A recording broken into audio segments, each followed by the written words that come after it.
Los rebeldes hutíes amenazan con más ataques a barcos vinculados a Israel tras los bombardeos de Estados Unidos y el Reino Unido. Washington dice que no tiene planeado enviar más tropas a Oriente Medio y Londres asegura que no prevé lanzar más ataques de forma inmediata. Con esto comenzamos las noticias aquí en DW. Los saluda Silvia Cabrera desde Berlín. Titulares. Aviones de combate, barcos y submarinos estadounidenses y británicos lanzaron decenas de ataques aéreos en varias provincias de Yemen en represalia contra las fuerzas hutíes por los ataques en el Mar Rojo. La ONU pide evitar una escalada tras los ataques. Israel rechazó la acusación de genocidio presentada por Sudáfrica en la Corte Internacional de Justicia y dice que la guerra en Gaza es un derecho inherente a defender a sus ciudadanos de Hamás. El equipo legal israelí tildó de asombrosa la petición de Sudáfrica del fin de las hostilidades. Y en otros temas, Ecuador confirmó la liberación de 8 rehenes de 3 de las 7 cárceles donde se registraron las retenciones y considera permitir extradiciones a Estados Unidos de ecuatorianos vinculados al crimen organizado. Mientras, Estados Unidos envía a la jefa del Comando Sur y agentes contra el narcotráfico a Ecuador.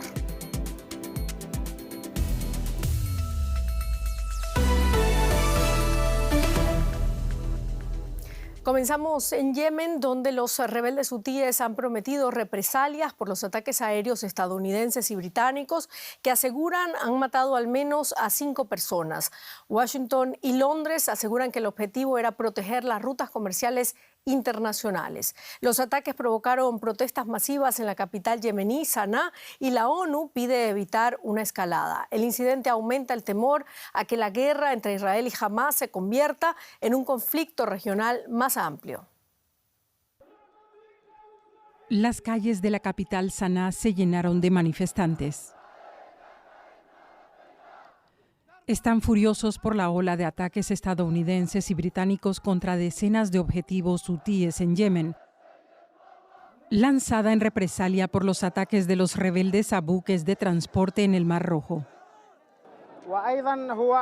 Esto es un mensaje al Reino Unido y en particular a Estados Unidos, de que pagarán un alto precio por esta agresión. La multitud de hoy autoriza al líder de la revolución y a la cúpula militar a responder contundentemente por tierra y por mar. Sin embargo, Estados Unidos y Reino Unido afirman que sus ataques contra lo que consideran objetivos militares fueron en defensa propia. Los rebeldes hutíes respaldados por Irán llevan semanas atacando barcos en el Mar Rojo. En noviembre publicaron estas imágenes donde sus combatientes presuntamente se apoderan de un buque. Argumentan que sus ataques son la respuesta a la guerra de Israel en Gaza contra Hamás, considerada organización terrorista en Estados Unidos, la Unión Europea y otros países. El primer ministro británico Rishi Sunak, de visita en Ucrania, señaló que su gobierno no tuvo más remedio que responder. Durante el último mes hemos visto un aumento significativo en el número de ataques hutíes contra barcos comerciales en el Mar Rojo. Eso pone en riesgo vidas inocentes, perturba la economía global y desestabiliza la región.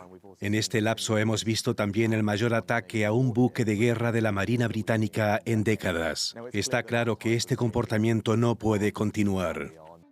La interrogante ahora es qué impacto tendrá este ataque en la guerra en Gaza y en la región y qué respuesta habrá por parte de los hutíes y de quienes los apoyan.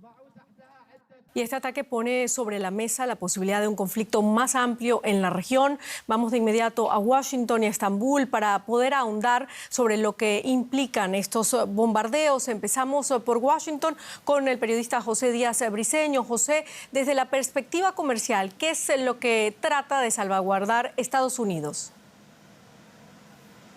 En específico, la Casa Blanca fue muy concreta al caracterizar estos ataques como de carácter defensivo, justamente de de la libertad de navegación y del comercio internacional y de los intereses de más de 50 países que han sido afectados por estos ataques repetidos desde noviembre por parte del grupo de los hutíes basados en Yemen. Hay que decir también, sin embargo, que Washington camina en una línea muy delgada, pues en principio está esperando que los hutíes logren pues contenerse y evitar ya una conflagración aún mayor. Recordemos, en 2016 Estados Unidos lanzó ataques de precisión también contra posiciones hutíes en Yemen, y en ese momento los rebeldes dejaron de atacar barcos estadounidenses, y sin embargo los analistas en Washington consideran que el momento actual es distinto y que la fortaleza de los rebeldes hutíes y el financiamiento por parte de Irán los coloca en una situación todavía más diferente y que pudiera generar justamente una represalia por parte de los hutíes continua en los próximos días. Bueno, allá en Washington dicen que el momento es distinto y un portavoz del Pentágono ha dicho que Estados Unidos no tiene planeado enviar tropas a Oriente Próximo tras estos bombardeos. ¿Qué tan real es esa posibilidad ahora que Estados Unidos salió de Irak y Afganistán, y qué intereses geoestratégicos busca? El Pentágono ha sido muy claro que básicamente la situación ha sido contenida con ataques de precisión específicos, con alrededor de 100 misiles que fueron lanzados contra estas posiciones, 60 en general en Yemen, y que en principio no tienen intención de ir más allá. Pero ayer, en una conferencia de prensa por parte de algunos funcionarios del Pentágono, se dijo que Estados Unidos está listo para tomar mayores medidas. En el plano financiero, hoy mismo se anunciaron sanciones contra algunos de los financiadores basados en Irán de los rebeldes hutíes. Esto llamando a justamente un ataque contra distintas posiciones, no solo militares, sino también financieras, fuentes de financiamiento del grupo. Muchísimas gracias, José Díaz Briceño, desde Washington. Bueno, lo cierto es que los rebeldes hutíes de Yemen, una fuerza respaldada por Irán, declararon este viernes también blancos legítimos de sus operaciones de intereses de Estados Unidos y Reino Unido. La milicia aliada de Irán, Hamas y Hezbollah, sostiene que realiza los ataques para que Israel termine su ofensiva. Miquel Ayestarán en Estambul. La acción militar continúa, Miquel, por Estados Unidos y Reino Unido contra objetivos de los hutíes en Yemen, y abre la puerta a un incremento de la tensión en el Mar Rojo. ¿Qué consecuencias puede tener en la región? Los hutíes claman venganza después de este ataque dirigido por Estados Unidos, y las primeras consecuencias pueden venir en forma de más operaciones, de más asaltos a barcos, a cargueros que traten de cruzar por el Mar Rojo.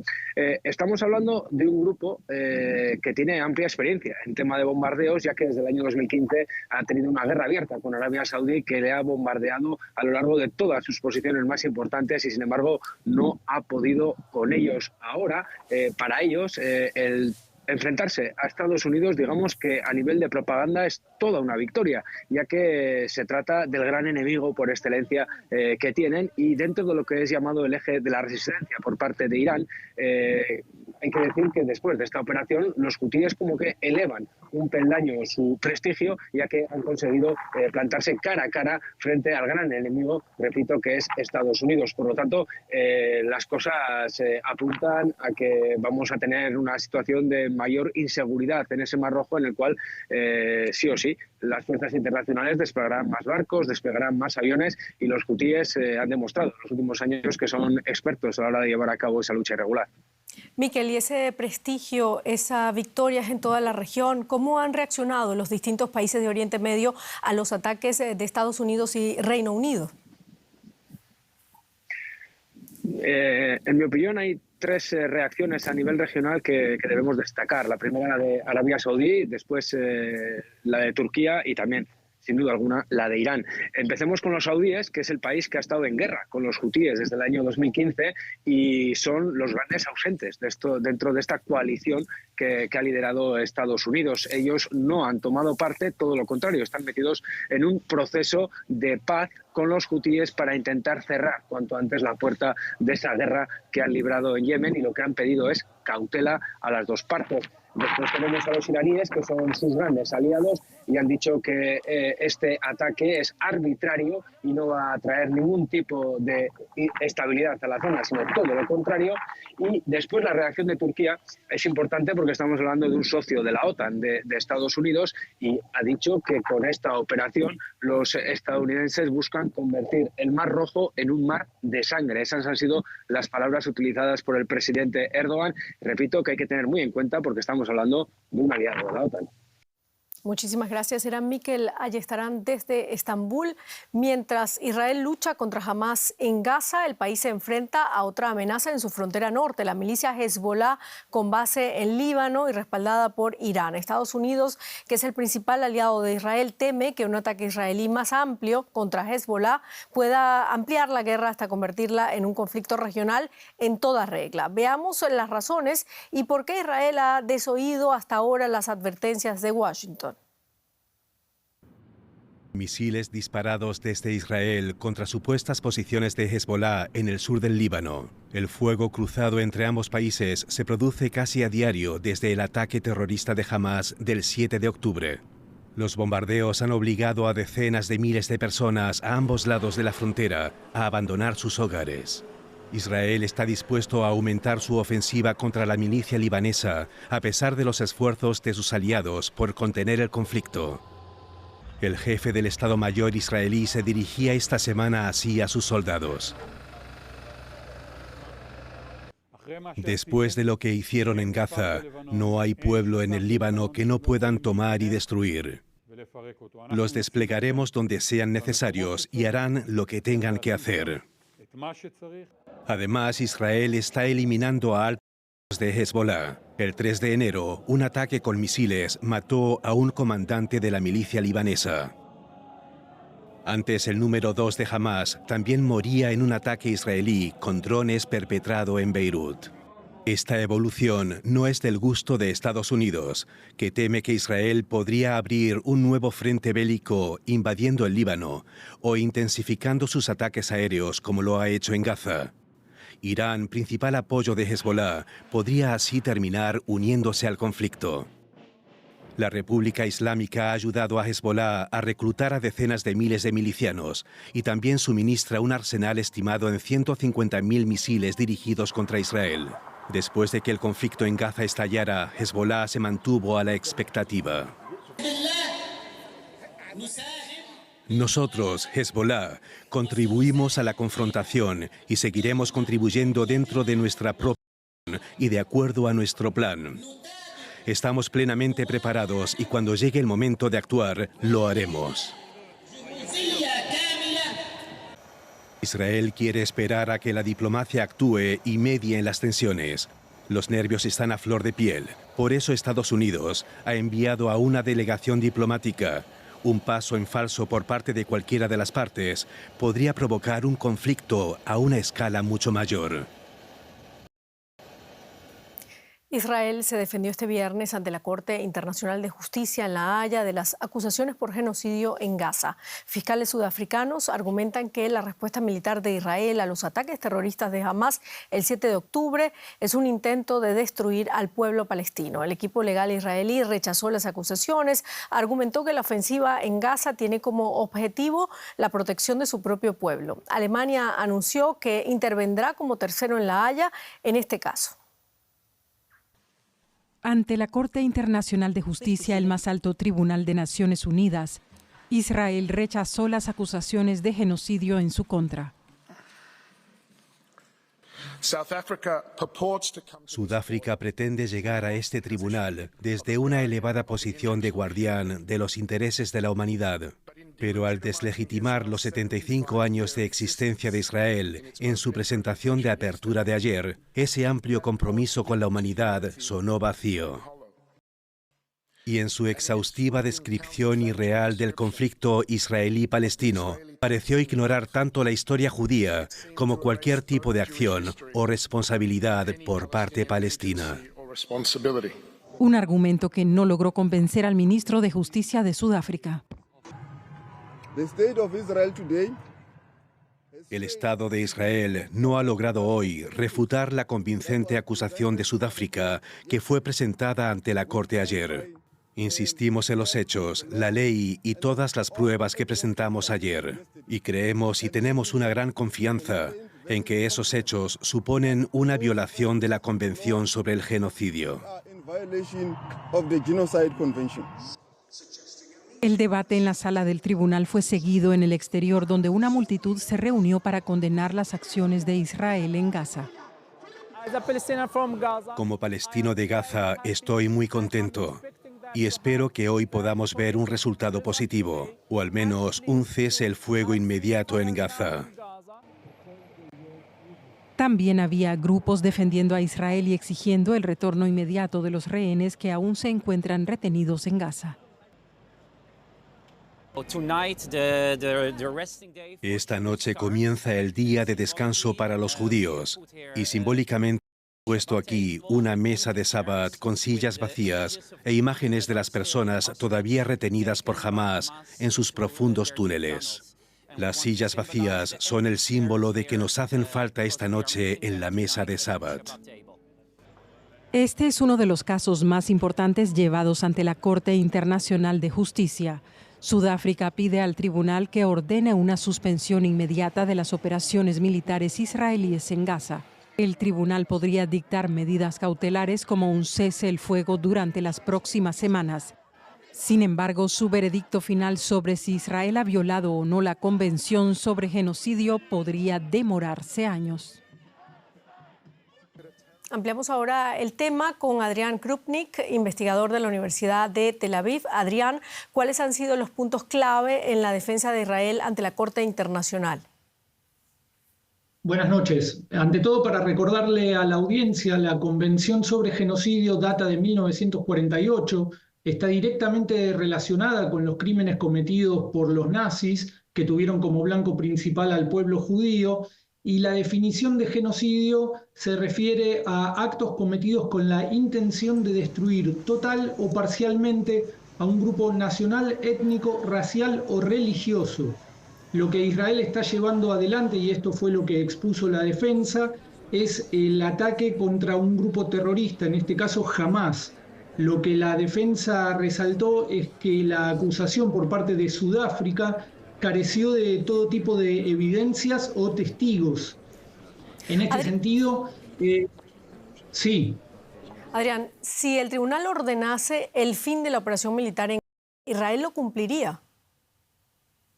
Lo dudo. El cierre de la defensa israelí fue advertir sobre que el uso político del concepto de genocidio y de la Corte Internacional está instrumentalizando el genocidio y está usándolo para proteger a agrupaciones terroristas. Dudo mucho que Israel acatase un cese del fuego y estoy casi seguro de que tendría para no hacerlo el apoyo de importantes naciones del mundo como Estados Unidos y Alemania. Muchísimas gracias, Adrián Krupnik, investigador de la Universidad de Tel Aviv. Gracias a ustedes. Bueno, vamos a América Latina. En Perú, la Fiscalía solicitó este viernes 34 años de prisión para el expresidente Pedro Castillo por su participación en un fallido autogolpe de Estado el 7 de diciembre del 2022. Al exmandatario peruano se le imputan los delitos de rebelión, abuso de autoridad y grave perturbación de la tranquilidad pública. Castillo se encuentra actualmente bajo prisión preventiva por 18 meses. La Fiscalía también ha solicitado para varios exministros, entre ellos los exjefes de gabinete Betsy Chávez y Aníbal Torres, para los que se piden 25 y 15 años de prisión respectivamente. Ambos son acusados de rebelión por apoyar al exdirigente en el fallido autogolpe. Y nos vamos a Lima, Rosemary Cueva con más detalles para nosotros. Rosemary, 34 años de cárcel por su participación en un autogolpe de Estado sin el respaldo de las Fuerzas Armadas. ¿Se apega esta condena contra Castillo a la justicia peruana o es un golpe político? Silvia, estamos hablando aún de una acusación fiscal y es finalmente la justicia la cual definirá con una eventual sentencia la cantidad de años, si es que estos 34 años son proporcionales o no al delito o a los delitos que haya cometido el expresidente. Algunos especialistas consideran que a pesar que efectivamente Pedro Castillo sí cometió un delito con este fallido autogolpe, quebrando el orden constitucional, la cantidad de años de la acusación es excesiva, ya que este autogolpe no se materializó y que incluso tratándose de una tentativa de autogolpe no contaba con el apoyo de las fuerzas del orden, ¿no? Se espera que en los próximos días se inicie la etapa de control del contenido de esta acusación fiscal y en esta etapa, bueno, van a participar tanto la Fiscalía como la defensa del expresidente y posteriormente se iniciará un juicio oral y habrá una eventual sentencia. Bueno, hasta ahora la principal estrategia de Pedro Castillo para desviar la atención de sus actos fue victimizarse por racismo y clasismo. ¿Qué dice la gente? ¿Qué reacciones ha levantado esta condena contra el expresidente? Sí, además del racismo y el clasismo, Castillo también mencionaba como parte de su defensa que era un perseguido político desde que asumió el gobierno tras vencer a la ex candidata presidencial Keiko Fujimori del partido derechista Fuerza Popular y de hecho las reacciones de un sector de la población, principalmente de sus seguidores, van por ese lado, ¿no? Señalan que esta acusación fiscal es parte de un es parte de un golpe político y recuerdan cómo en este tiempo el Congreso y bueno, la oposición, principalmente derechista, pusieron obstáculos al gobierno del presidente. Pero también hay un sector que celebra esta acusación de la Fiscalía y espera que Castillo pueda pasar muchos años preso, ¿no? Y estas reacciones, bueno, demuestran la polarización que aún existe en el país. Muchísimas gracias, Rosemary Cueva, desde Lima. La Organización de los Estados Americanos condenó de manera unánime este viernes la escalada de violencia que atraviesa Ecuador y ofreció su apoyo técnico y político al gobierno del presidente Daniel Noboa. En medio de este conflicto armado interno, según propias palabras del presidente ecuatoriano, Estados Unidos anunció que enviará a Ecuador a la jefa del Comando Sur, la general Laura Richardson, y a altos cargos antinarcóticos y diplomáticos para examinar con el gobierno del presidente Daniel Noboa cómo combatir el crimen organizado. Mientras tanto, un funcionario de las Fuerzas Militares de Ecuador dijo este viernes que Adolfo Macías, alias Fito, jefe de la principal banda criminal del país, podría haber cruzado a Colombia. Vamos a la economía con Andrés Blumenkrantz. ¿Qué tal, Silvia? Vamos a hablar de petróleo, de nuevas tensiones inflacionarias a partir de la situación en el Mar Rojo. El precio del barril de crudo Brent, el de referencia aquí en Europa, se disparó este viernes por encima de los $80 por la inmediata preocupación que causa la escalada de tensiones en esta ruta comercial clave. Una subida que luego se matizó después del ataque de Estados Unidos y el Reino Unido contra los rebeldes hutíes en Yemen como respuesta a estos ataques contra cargueros que pasan por la zona. Desde hace semanas, los barcos que transportan mercancías están cambiando la ruta para evitar esta zona en el Mar Rojo y se desvían por el sur de África, lo que añade días de navegación y de costos. Es una situación que está haciendo temer un nuevo impacto en las cadenas de proveedores, algo que se empieza a notar en Europa, como hemos detallado. Un nuevo escenario propicio para el repunte de la inflación. De esto vamos a hablar ahora en profundidad con Ana Nieto, nuestra corresponsal financiera en Nueva York. Ana, cuéntanos cuál es la situación en estas rutas comerciales en estos momentos, por donde pasa un tercio del comercio global nada más. Bueno, pero es que el 90% de lo que se comercia internacionalmente, desde equipamiento industrial, autos, ropa, muebles, se traslada en barcos. Y el desvío de estos por rutas más largas no solo está retrasando estos envíos, sino que también está encareciendo el transporte y mucho, sobre todo en los bienes de consumo. Las tarifas que se están pagando por los contenedores no dejan de subir desde noviembre y en algunos casos se han duplicado. Esta misma semana, las tarifas sobre la semana anterior han crecido en porcentajes de 2 dígitos en algunas de las rutas entre Asia y Europa. Aunque el canal de Suez se usa para un tercio del comercio de mercancías, el impacto es global y también se está notando el aumento de las tarifas de transporte en las Américas. Y como siempre que hay aguas revueltas, hay ganancias para algunos, y en este caso son los productores de petróleo en Estados Unidos, cuyas exportaciones están creciendo porque se ve a esta oferta de petróleo como más barata y más segura que la de Oriente Medio. Los expertos en logística creen que la resolución de los problemas no van a ser rápidos y prevén más aumentos de tarifas que eleven el riesgo de inflación global. Este riesgo inflacionario, Ana, entonces se reactiva en un momento en el que se estaban controlando los precios gradualmente. ¿Puede esto cambiar entonces la perspectiva de rebajas de tasas de interés que estábamos empezando a ver? Es algo en lo que se van a tener que fijar los bancos centrales, sin duda. La pandemia y la pospandemia nos han mostrado cómo las disrupciones en las cadenas de proveedores y las altas tarifas en los transportes han sido un elemento básico en la inflación en los bienes de consumo, y ahora estamos ante un riesgo en este sentido.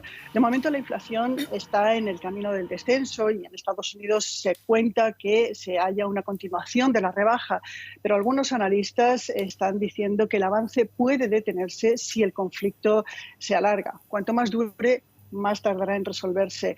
La Casa Blanca es bastante consciente de ello. De hecho, el portavoz de seguridad del Consejo de Seguridad Nacional, John Kirby, ha dicho que este conflicto puede tener efectos en la economía internacional. A finales de este mes se reúne la Reserva Federal y veremos qué piensan de este convulso panorama internacional.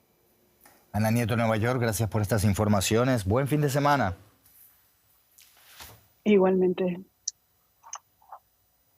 Esta información en profundidad y detalle con las consecuencias aquí en Europa, después en el programa de la economía. Ahora Silvia Cabrera nos cuenta más. Gracias, Andrés. Seguimos nosotros con otras informaciones. Naciones Unidas advirtió este viernes que 2024 podría sobrepasar el récord de calor registrado en 2023, el año más caluroso desde que se tienen registros. La Organización Meteorológica Mundial afirmó que esta tendencia podría continuar agravándose por los efectos del fenómeno meteorológico del Niño. La temperatura media anual en 2023 estuvo en casi 1,5 grados Celsius por encima de los niveles de la era preindustrial. Según el secretario general de Naciones Unidas, Antonio Guterres, el mundo está aún a tiempo de evitar catástrofes climáticas generalizadas, pero para ello debe mostrar más ambición en la meta de no superar ese aumento de 1,5 grados en la temperatura media a largo plazo fijado durante el Acuerdo de París del 2015. Y con esto terminamos nuestro informativo. Muchísimas gracias por habernos acompañado. Ya saben que pueden ampliar toda la información en nuestra página web y también en nuestras redes sociales. Hasta luego.